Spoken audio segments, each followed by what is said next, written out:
Installez maintenant l'application Français dans le monde sur votre mobile. La radio en direct et tous nos podcasts partout avec vous.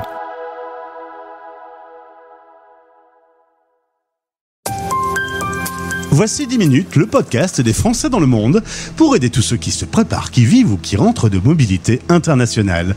Je suis Gauthier Seyss et j'ai le plaisir de passer 10 minutes avec Isa Lise, direction Angers pour parler des ailes pour apprendre. 10 minutes, le podcast des Français dans le monde. Françaisdanslemonde.fr. Oh, il y a quasiment eu une expatriation pour Isa puisqu'elle est passée de Angers à 30 km de là. C'est toute une aventure. Non, aujourd'hui, je ne suis pas avec une expat. Pas encore, en tout cas. Bonjour Isa. Oui. Bonjour et merci pour l'invitation.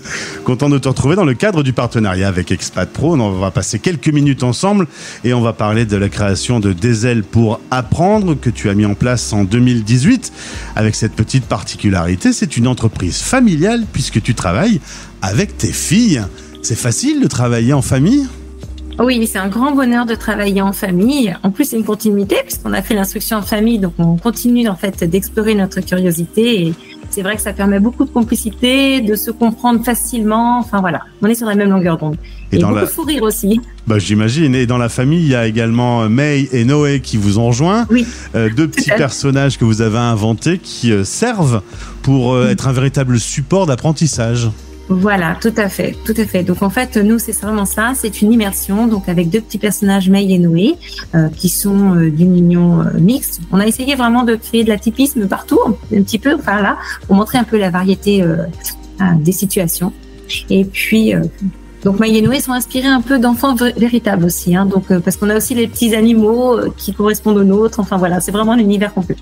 Alors, en effet, on parle d'un univers composé d'enfants atypiques. Alors, c'est pas facile à définir.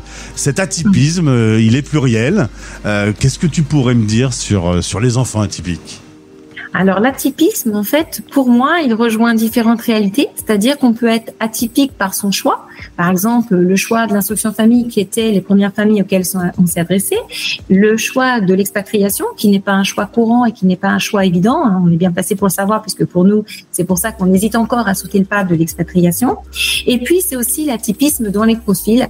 Donc, avec des enfants qui peuvent être, par exemple, à haut potentiel, autistes, hypersensibles, dyslexiques, dyscalculiques, TDA, enfin voilà. Donc il y a vraiment des profils très variés. Alors dans la formation basique, la formation classique, il n'y a pas vraiment de travail qui est fait pour aider et accompagner les enfants qu'on a qualifiés là d'atypiques. Le système n'est pas en place pour eux en fait. Donc il a fallu inventer des choses spécifiques. Voilà. C'est exactement ça. En fait, moi, je me suis trouvée face à un mur par rapport à mes enfants qui ont un profil atypique. Elles ont été obligées d'être déscolarisées parce que ça ne correspondait pas à leur réalité, à leurs besoins. Donc, j'ai mis en place des choses pour elles et je me suis rendu compte qu'il y avait un besoin pour d'autres enfants. Donc, c'est comme ça que j'ai imaginé le monde de May et Noé, en fait. C'est parti de tes problèmes à résoudre chez toi en famille, voilà. Et tu l'as mis au service des autres, finalement. Voilà, c'est tout à fait ça. Et donc, tu as fait une instruction famille qui consiste à faire école à la maison. Enfin, c'est pas des cours, vraiment, comment ça se passe ? Alors, l'instruction famille, c'est une réalité très différente d'une famille à l'autre. Il y a des familles qui vont prendre des cours par correspondance, qui vont reproduire le modèle de l'école. Nous, c'est pas la solution qui nous a convenu, puisque justement, le modèle de l'école ne convenait pas. Donc, il fallait une autre réalité. Donc, on est parti vraiment des intérêts des enfants. C'est pour ça que là, je suis partie sur une pédagogie de projet qui part aussi de l'intérêt des enfants. Et c'est une autre façon d'apprendre que nous proposons au monde de May et Noé. Alors j'ai des parents qui écoutent cette interview qui disent c'est pour moi parce que justement si on se rend bien compte que le système classique on rentre pas dans les cases, il faut bien trouver des solutions et c'est là que tu interviens avec le site internet, le lien est dans ce podcast, et des solutions avec des programmes et des kits que tu as inventés qui correspondent aux enfants de 3 à 15 ans. C'est ça, on va de 3 à 15 ans. Dans les faits, on a même des enfants jusqu'à 17-18 ans qui les utilisent tellement ils sont passionnés par ce qu'ils ont à découvrir, puisqu'on part, avec la pédagogie du projet, on part de l'intérêt de l'enfant avec un thème donné. Ça peut être les félins pèsent beaucoup, les dinosaures, les pyramides. Là, en ce moment, on fait l'outre-mer. Donc voilà, ce sont vraiment des thèmes très variés dans des domaines différents. Et le principe de cette immersion avec les deux petits personnages dont on parlait, ça te permet de proposer de l'histoire, de la géo, des mathématiques. Sur le prétexte de l'immersion, tu donnes les cours. Voilà, c'est ça. On apprend énormément de choses en étant dans l'ambiance. Donc, on est directement en train de découvrir histoire, géographie, mais aussi on fait des défis créatifs, des défis bricolage, du français, des maths. Tout est strictement en lien avec ce qui est appris de manière à ce que ce soit réel, concret. Et tu travailles avec des fiches PDF. Les parents suivent un déroulé. Tout à fait. Les fiches PDF sont classées dans l'ordre où les parents ont juste à dérouler en fait le fil. Tout est à la suite. On a des sous-thèmes et donc en fait on déroule le sous-thème et on a les activités à la suite et les solutions à la fin. Et du coup, si les parents ont besoin d'informations, d'avoir un peu plus d'explications, tu es à leur disposition pour les aider, pour répondre à leurs problèmes ? Oui, c'est très rare en fait que les parents aient besoin de compléments d'information par rapport au kit, ça arrive. C'est plutôt en amont, quel kit je vais choisir, quel niveau il faut prendre, est-ce que je prends un programme, est-ce que je prends des kits. C'est plutôt ce type de questions qu'on a en règle générale et des situations particulières, mon enfant a tel problème, enfin voilà. Et quand on regarde sur ton site internet qui utilise ce système, eh bien on voit qu'il y a des familles qui utilisent des ailes pour apprendre partout dans le monde. Tout à fait. Ça, c'est une grande fierté, une grande surprise pour nous au début. Et on s'est rendu compte qu'en fait, on était vraiment représentés partout, quasiment partout en fait, puisqu'on est présent à peu près sur tous les continents. Alors, si des parents nous entendent et qui se disent pourquoi pas, comment on rentre en contact avec vous, comment se passe la prise de contact et le démarrage de l'aventure ? Alors, on va sur le site, bien sûr. On a une foire aux questions particulièrement détaillée dans laquelle on peut trouver plein de réponses. Et puis, si on ne trouve pas la réponse, on n'hésite pas en fait à nous contacter. Et en fait, on est très réactifs. On répond bien sûr aux questions. Tu as lancé cette activité en 2018. Vous avez des projets aujourd'hui ? Vous avez encore d'autres nouveautés qui vont se mettre en place ? Bah oui, j'imagine. On a toujours des projets. On a lancé un jardin des intelligences qui a démarré cette année. C'est un nouveau projet et donc qui démarre bien d'ailleurs. Par contre, là, les inscriptions vont se terminer à la fin de la semaine. C'est des inscriptions limitées où vraiment on a voulu que chaque enfant puisse trouver des activités pour sa forme d'intelligence. Et ces programmes courts de 1 à 4 heures par semaine. Alors, tu t'appelles Isa-Lise, ton vrai prénom c'est Isabelle, mais on dit toujours Isa, donc au final, c'est devenu ton nom d'autrice. Tu sors également des livres. Oui, j'ai écrit 2 livres sur l'instruction en famille, en fait. Donc voilà, quelques romans il y a quelques années, mais ça c'est beaucoup plus vieux et c'était à titre d'auteur personnel. Donc voilà, mais chez les éditeurs, j'ai publié 2 livres.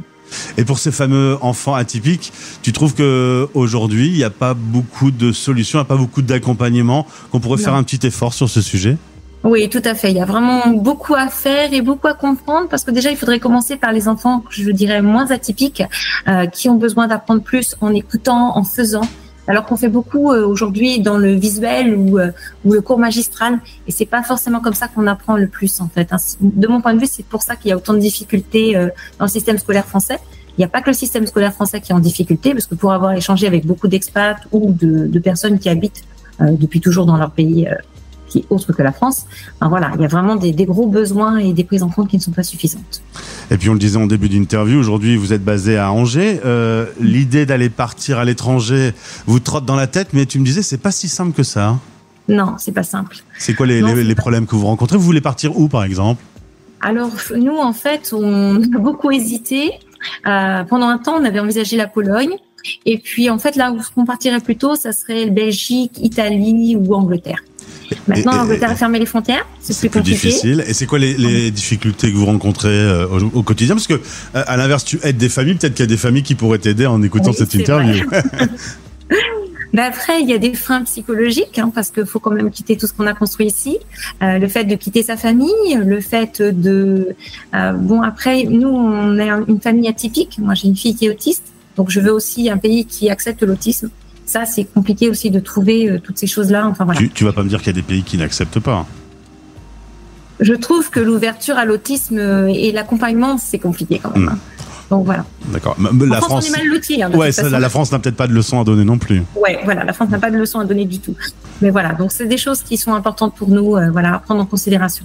En tout cas, si tu veux t'inspirer, il y a 2000 podcasts disponibles sur françaisdanslemonde.fr. Très inspirant. Je regarde, le site est très bien. Merci beaucoup. En tout cas, si vous voulez découvrir des ailes pour apprendre et entrer dans le monde de Mei et Noé, Mei, c'est un prénom d'origine chinoise. Oui, alors évidemment, il est écrit à la française, parce que ça ne s'écrit pas comme ça. Mais voilà, c'est prénom d'origine chinoise parce que j'ai une fille qui est passionnée par l'Asie et puis qui a des amies chinoises. Et voilà, donc c'est quelque chose qui nous tenait à cœur de faire aussi un petit peu cette ouverture à l'autre. Eh ben, merci pour cette présentation. Au plaisir de te retrouver sur l'antenne de la radio des Français dans le monde. Et vous pouvez évidemment passer via Expat Pro pour rencontrer, échanger, discuter avec Isa Lise. À bientôt. Merci, au revoir.